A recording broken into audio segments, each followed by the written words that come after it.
Okay, so this is part 3. Okay, so in this video I'm gonna talk a little bit about, again, all this is insight of that I got afterwards. So when you're in it, you don't really you're in it. But sometimes it takes time and distance to really see things for what they were. So then for this toxic dynamic that I was in,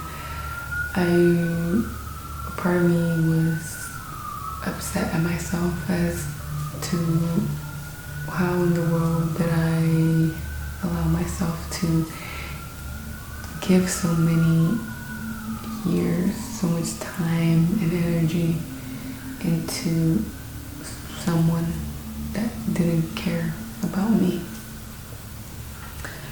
and was allowing myself to be used, essentially.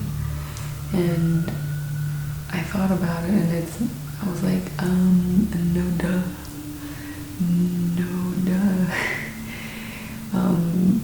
Well, okay, so in my childhood, I experienced a lot of,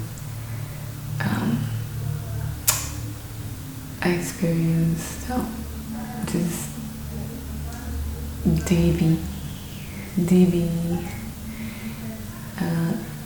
ASM, SA. I didn't have a good example of what it meant to be cared for and loved. I didn't experience that growing up. I didn't have examples around me, and so I was pretty much starved for love and attention, and I was just by myself, and I would, in a sense, give it to myself by being goofy and funny, and just when I was on my own time, like cracking jokes with myself. I still do. I'm like this. And so I think that was like a mechanism for me to keep that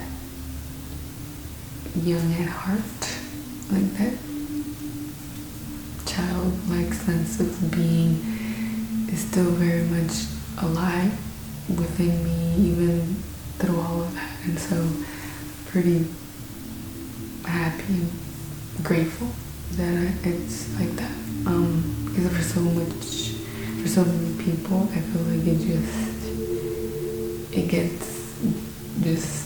the life gets sucked out of them, and sometimes, it can take time to regain that. So for me, it was just being starved for it, like not having that around me. And so growing up, was treated badly. I wasn't given sincere love. I didn't feel like I can be vulnerable with people. I always felt like having a defense mechanism, always putting up a wall for protection.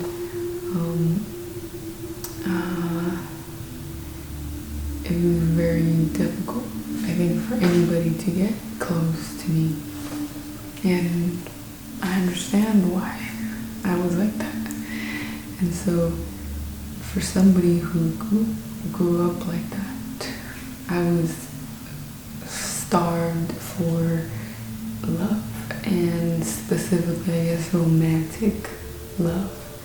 Like I craved it, but just that sense of union, of companionship, of friendship with somebody, I craved it. I think like just like everybody else, I think we all do, but for me, I was just even more so, because I didn't even have friends. I didn't really have family members that I can be vulnerable in that way. I didn't have any of that anywhere.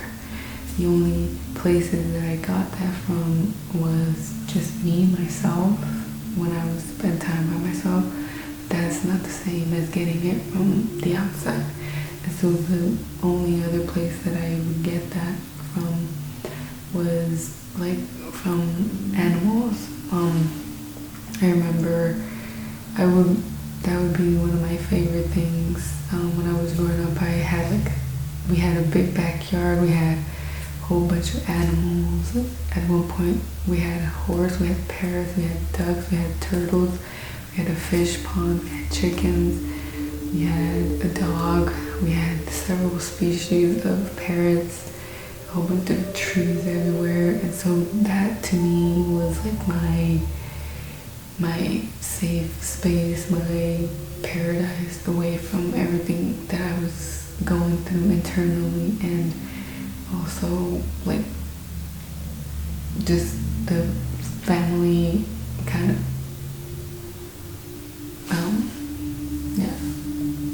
situation that I was in. And so that was the only place where I would get. I remember I would go and spend hours outside, and I would kind of hide in like a little corner and like trees all around me.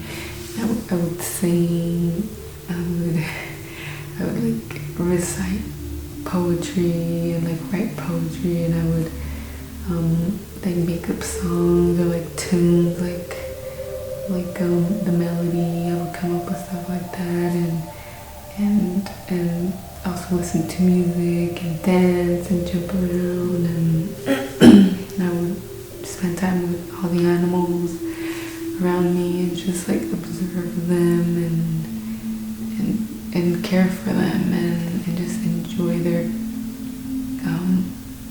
company. That was like just seeing them accept me for who I was, and not feeling judged by them, and I was just able to just really be me, and that's the only really thing that I feel like I would get something good out of, like a sense of love, was from the animals around me. And so at that point of meeting that person, where that dynamic came into play of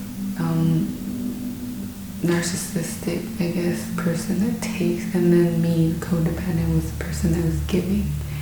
And so to me, I was so starved for it. And at first I was like, I didn't trust this person.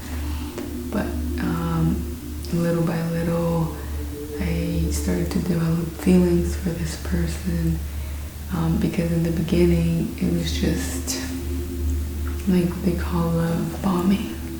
It was just get, like just talking, good conversation, and just like, after me being cautious for a little bit, this person, I was like, yeah, like we have good conversations, like we understand each other, like all that, we have similar interests, like it was all of this.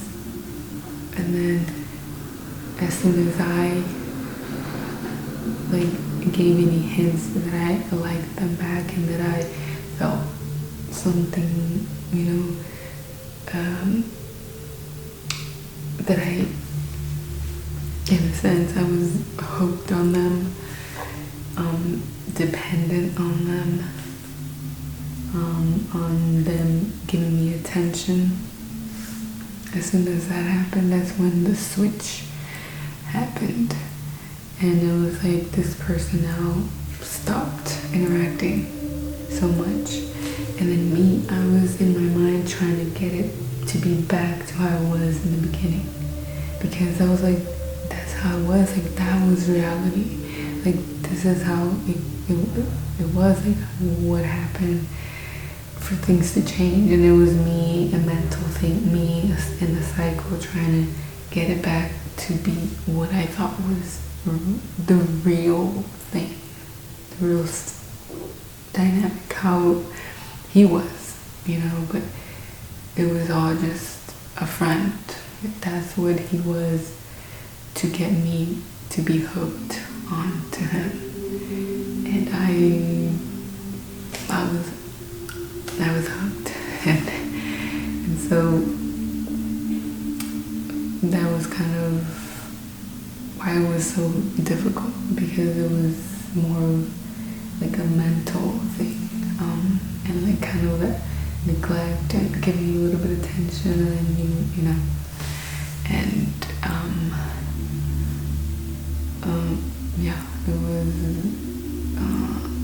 I can see now why I was susceptible to a dynamic like that, and so I feel like, yeah, because I didn't know what it was to be loved, how to be treated, how I wanted to be treated, how I should be treated by somebody who's in a healthy state. That's one of the big reasons why going into it, I didn't know really what my standards were, like what my boundaries should be, what should I expect from this person, and if they fell below that, then to bring it up and say something, and then see what their actions would be, and that's how you can weed out people like that. But I didn't know that. And it took this for me to know that, and it's just, yeah, you're just gonna keep learning stuff in life. So for me, that's what it was. That's kind of my background, and to kind of understanding why I was even a match to a situation like that. But yeah, it checks all the boxes for a toxic dynamic